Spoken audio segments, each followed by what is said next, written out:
Welcome to the Diary of a Master Season 2, and I want to start with a question for reflection. The question is, how high can you fly? What does this mean? It's about stretching yourself, right? It's like, this is how far I can reach. Maybe if you stretch yourself a little more, you can get a little further, and that's the idea of the concept on and off the mats. I don't know if you had a chance to watch Season 1, and it's something I recorded 2024, and a theme for the season, I'll put the link in the description. The idea of the season was the word perseverance. I hadn't competed in a long time, and I kind of go through my journey of the Worlds 2025, the Master Worlds, and have some of the preparation, the recovery, the training, the tournament itself.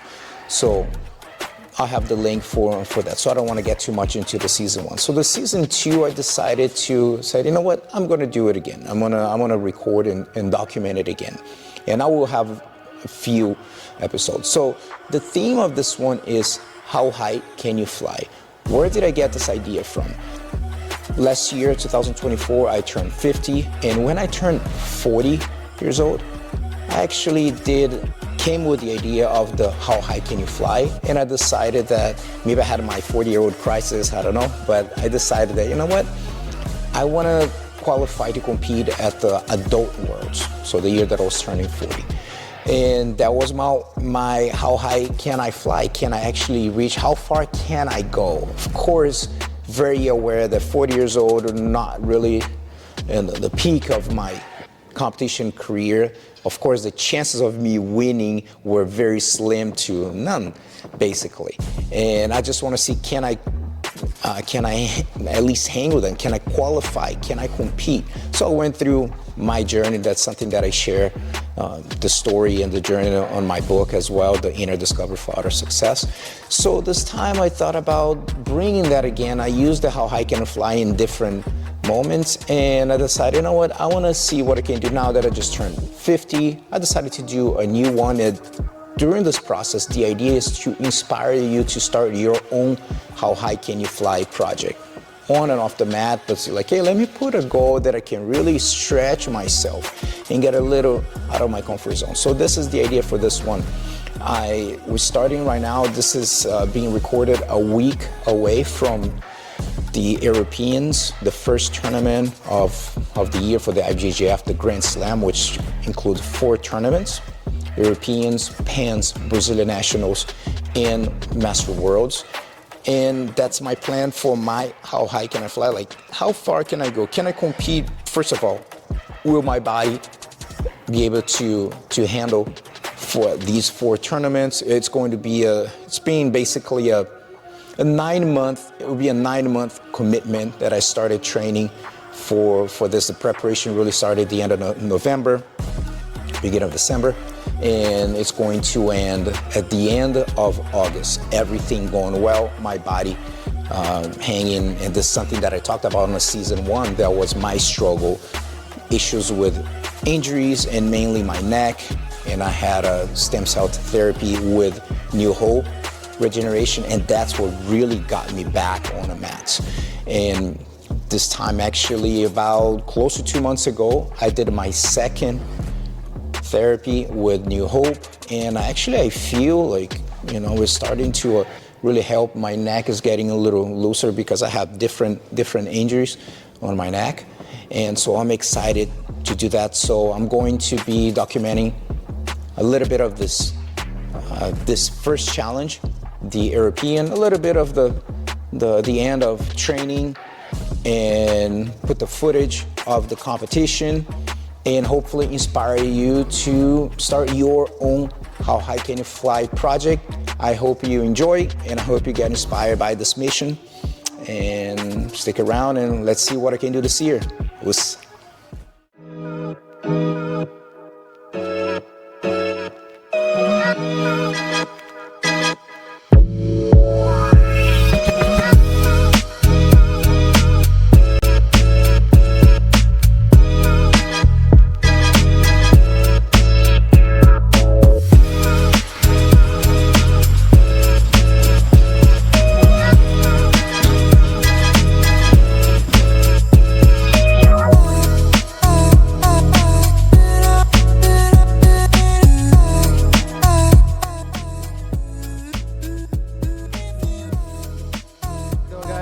just finishing up Gustavo's last week of training before the Europeans. He leaves Sunday.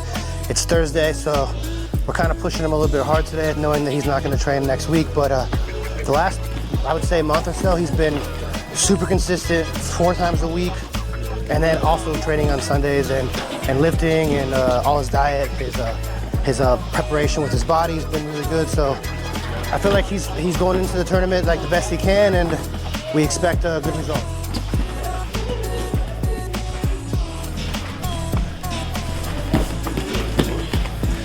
You want to shoot, take that, you can, guys.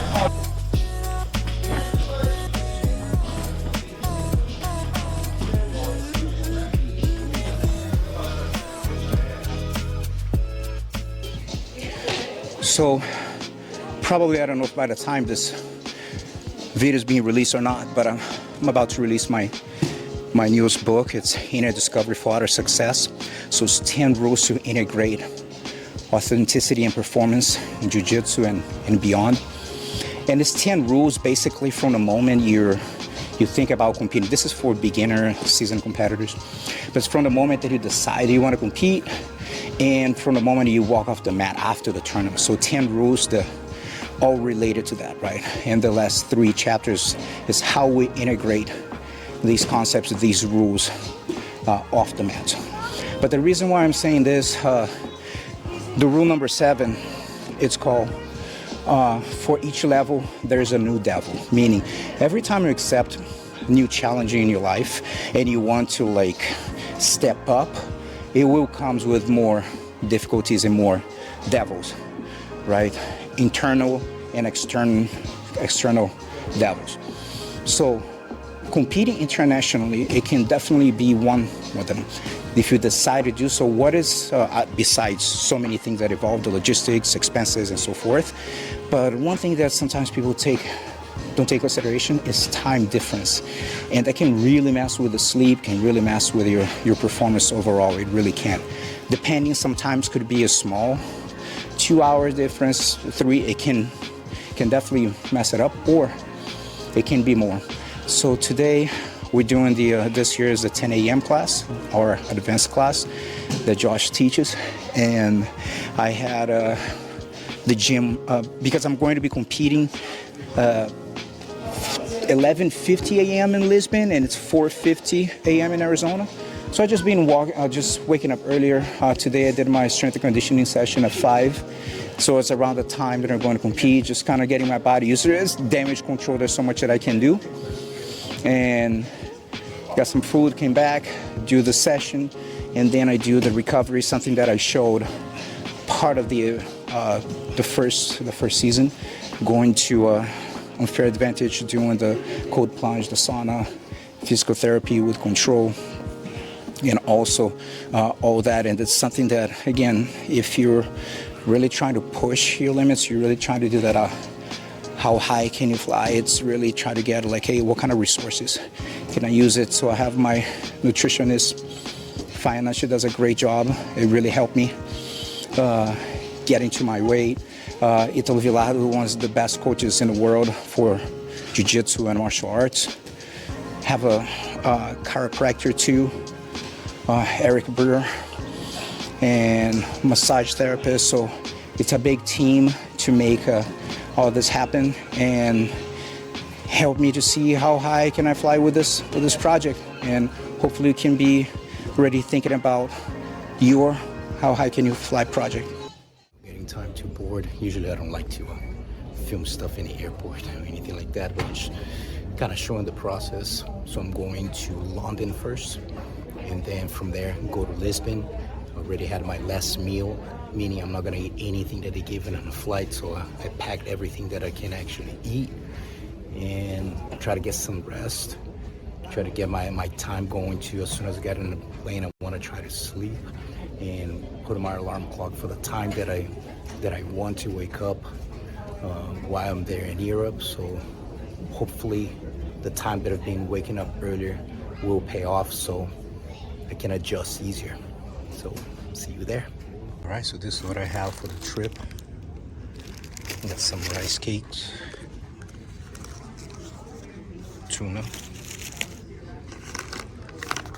some raisins, dried plums. I got some of my protein here. Got my water. Got a little 72 cacao, and that's about it, man. Got some more of my protein, and that's all I got.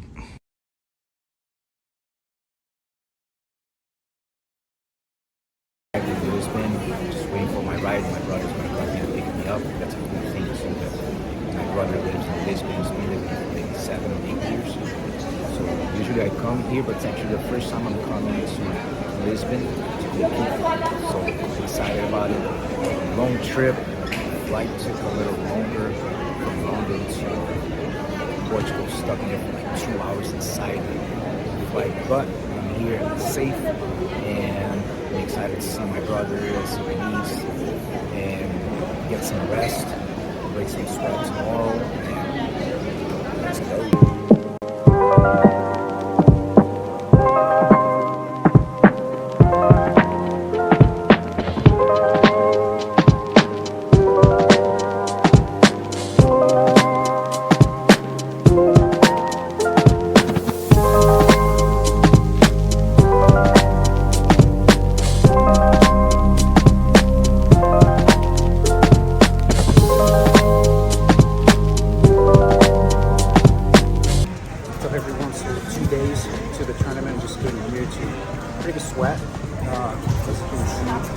Big mat, a lot of people. It's actually a warm, nice, warm room. It's cold outside. It's actually good. Don't have to do a lot together. Sweat going. I'm just kind of pound over and maintaining right now. 2 more days and get to some action.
January 27th. It's Monday. Just got back from Lisbon last night. So mission accomplished from phase 1. There are 4 phases for this How High Can You Fly project. So finished the first one and it worked out well. Ended up winning the tournament and just sharing a little bit of my experience. You already watched the highlights by now. And I felt good. I was well prepared. I was confident. I did my studying on opponents. Some people like to do it, some people don't. For me, I like, and it did pay off. And I'm always trying to keep a balance of playing top, playing bottom, being complete. There's no such a thing if you're gonna watch some of my footage, if anyone's going to compete against me and say like, oh, he's a guard player or he's a top player. No, man, you want to be able to be complete. You want to be able to do both. And not like, oh my God, he pulled off first. Oh my God, I'm playing whatever. You need to feel confident that no matter where you land, you're in a good spot. So had 4 matches, as you can see. My third match is the only one that nothing much happened. I scored just a quick double, and my opponent just chose to put his foot on the lapel and stays there, and there's so much it could do, and he wants to stay there. Like, okay, so I'm not very happy with that, but I'm still analyzing performance, look at the good things, not so good things, mental, strategic, physical, technical. So I have to reevaluate everything.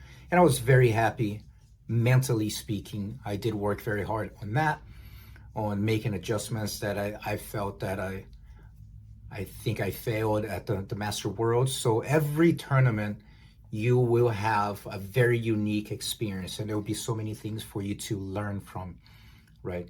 So you just got to look for and say like, hey, what did I do right? And what could I have done differently? And you got to think about training and competition. And man, it was awesome. I was able to have my brother there. He hasn't watched me competing in 15 years. So I finished and I got the medal, and I left with him as a gift, for everything he has done for me. And it's just a medal, but it's a way to thank him. So it was a special tournament on that way to be able to give to him. And also, as a matter of fact, it's interesting that I like to it's a suggestion for you to make a commitment with victory. Developing that conviction that this is going to happen. Does it always happen? Of course not. But for this one with my brother, I wrote a letter before that was for him and his daughter, and talking about why I was giving him this gold medal, even though I wrote the letter a week before. I didn't know if I actually going to win it. But in my mind, I make that commitment with the victory that I'm going to make it happen, and someone's going to have to beat me or work extremely hard to take this victory for me. Of course, not always work this way. Sometimes it does, sometimes it doesn't. But you go in with the conviction that this is going to happen and I'm going to win. And I was able to give him the letter with the medal, saying a thank you for him for everything he has done for me. And his daughter is an athlete too, so she's 10, but she's extremely committed with swimming, and it's super inspiring to see, how she's wired differently, and it's I enjoy so much, just kind of hearing her journey, developing, her doing her own how high can you fly. She's already 10 and talking about going to the Olympics, but not like, hey, I'm going to the Olympics, like really meaning. And she'll be one of the most well-known competitors, either in swimming, triathlon, from Portugal. I have no doubt about it. But anyway, great experience. Hope you guys enjoy a little bit of this episode. Want to get close to Pans, I'll do the same thing. Film a few things here and there and hopefully get some footage of the tournament. And if I remember, do some stuff after tournament, which I didn't, but I hope you enjoyed. And remember, if you are really committed to doing your How High Can You Fly project, whatever that is, right? Jiu-jitsu related or not, remember there is a price to be paid, and it takes a lot of effort I don't care what kind of challenge you're accepting, it will take a lot of effort, discipline, and I believe you can do it. Okay? Peace.